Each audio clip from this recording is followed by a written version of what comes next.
Now for part 3 of the live session with the HTC Flyer. Took us a little while to get things prepared for this part of the session because we want to do media checking. But before we do that, we're going to do browser speed test and feature test. And if we have time at the end, we'll do performance test, we'll do quadrants. In the browser test, I'll do SunSpider as well. So let's get into this part. So we have been doing battery life tests during the evening. Haven't got enough data points yet. If you check out part 4 of the video, it will probably give you a hint about the battery life. So browser. So slightly modified browser from HTC, but I think the key thing to mention here is the speed of it. So I've used it over the last 24 to 48 hours, and it's fast. It's as fast as Tegra 2 Honeycomb browser, standard Tegra 2 Honeycomb browser, give or take maybe plus minus 0.2 of a second, average over 10 pages or something. It's fast. Let's go to news. I want to. Now we're over a. I just want to check which Wi-Fi hotspot we're on here because I've got a couple running, and I might not be on the nearest one. We are actually we're connected to one that's a couple of walls away, and I'm getting an excellent signal here.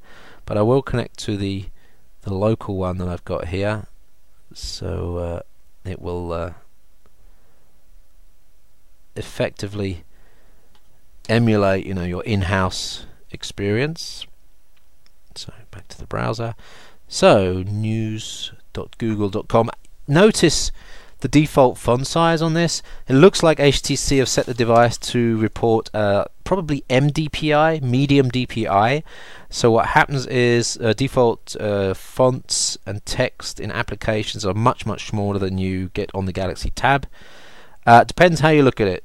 Got people with good eyesight, it's great. People with bad eyesight, it's bad. So you can't set the MDPI, you can't set the DPI in the settings, but there are some hacks you can. I expect there's some hacks you can do to get different DPIs.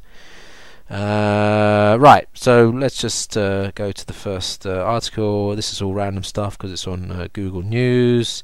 That is the full website there from stan.de. So let's go back. Second one. And this is from this is all German websites. It's loaded. It's still loading actually, but it's smooth. Double click to zoom, reflow. Once the page is loaded, and this is just still finally loading that page here actually. Once the page is loaded, it reflows. Of course, it needs all the page loaded before it can know how to reflow. That's taking ages to. I bet there's a little flash element that's stuck on that. I've got flash, I think, set to on demand.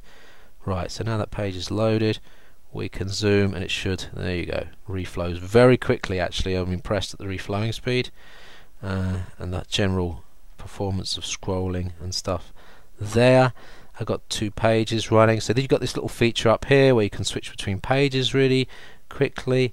You can add another tab very easily as well. How do I, you just press that to get that away again. So let's go back to news and let's start another page. You can keep those tabs up there while it's loading. You can see the tab up there, and I'm zooming. That page is loaded. Oh, pop-up blocker needed. But anyway, reflow, really nice. Working on that. So we've got 4. Now let's add another one. Let's add another one and another one. Let's see how much we get to. Whoops, don't want to bookmark. Oh, another one. It takes 6, maximum of 6. So what's going to happen now? I want to try and open another one. Window limit exceeded, so we're going to have to delete one of those and try again. Oops, still window limit reached. Oh, it didn't delete it. Let's try that now. Boom. That's going for the mobile website, which didn't work. Let's go delete that. So as you can see, it's a really nice multi-window experience here. Really fast, really smooth. I like that preview, window preview thing. It really is helpful. In terms of settings, let's have a look what we've got, because you can actually set it to be a mobile or a full website. That works some of the time, but some websites do pick up certain features of your browser and then switch you to the mobile view anyway. Let's now go to youtube.com and we'll look at Flash. So let's just we'll leave a couple of those windows open. youtube.com, and we'll see how that goes. Right, so have I got Flash? No, I need to enable Flash on that. I'll do that by going to settings. It should allow me to 1 second. Enable plugins. Oh, they're always on. So why wasn't I getting... Oh, I'm on the mobile. I'm on the mobile version here. Maybe, maybe not. Let's browse the videos. Is that the mobile version? No, it's the full version. Okay, opening a web page. Here we go. Now I think I'm on Flash 2.3, and I can check that. Yeah. So I'm going to switch to 480p and I'm going to go full screen.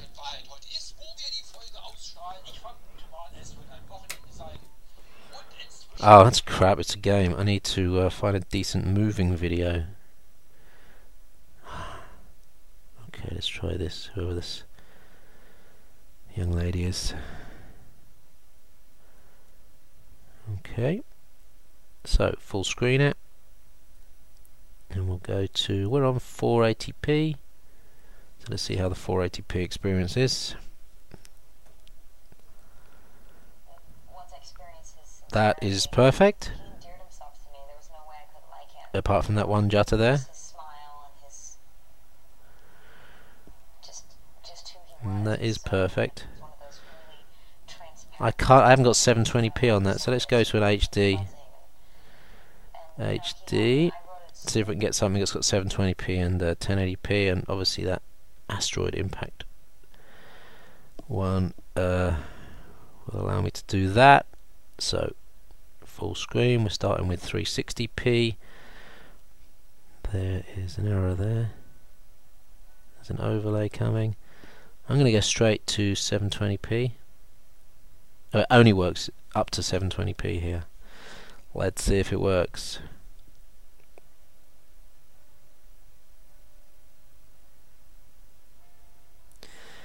Let me zoom you in on that and just turn the lights down.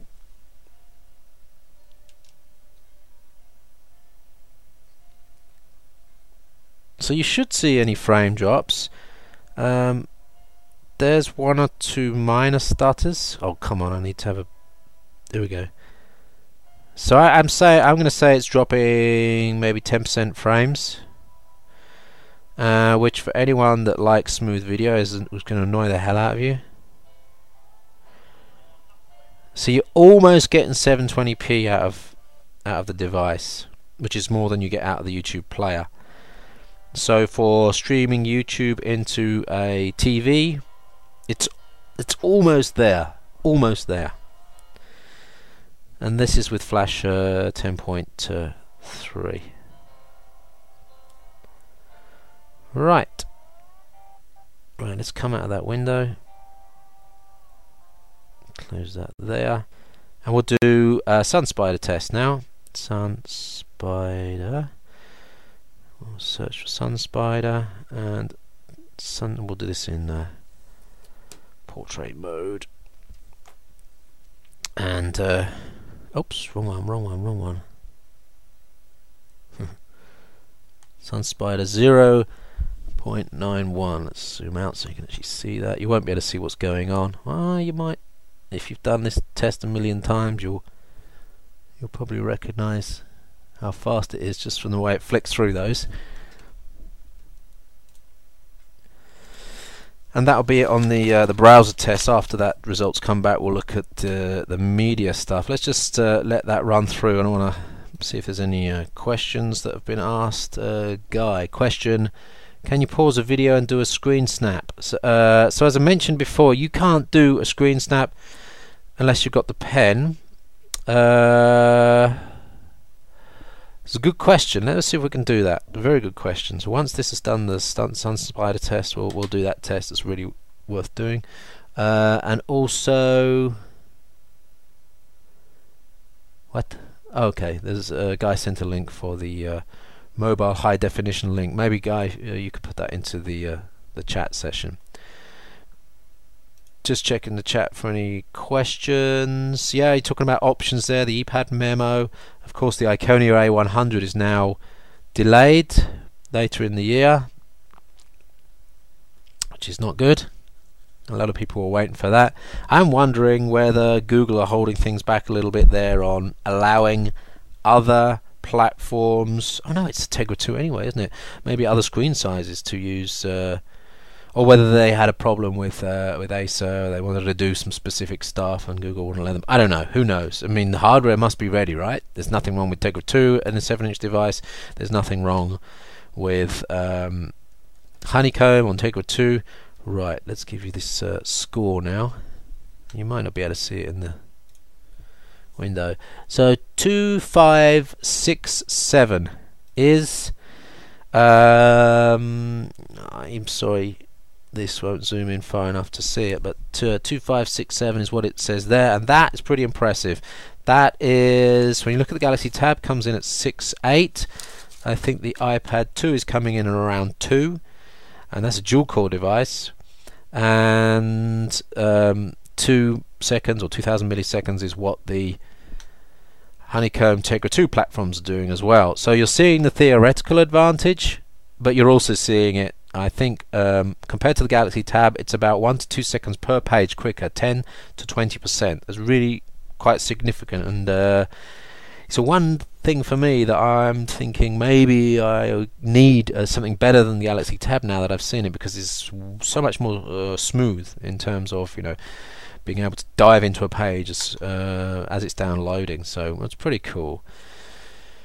Right, let's do that YouTube test. That was well worth doing. So Mike Kane wants me to pause a video and take a screenshot of it, and I don't see why that won't work. Let's see. We're going to start a video up now,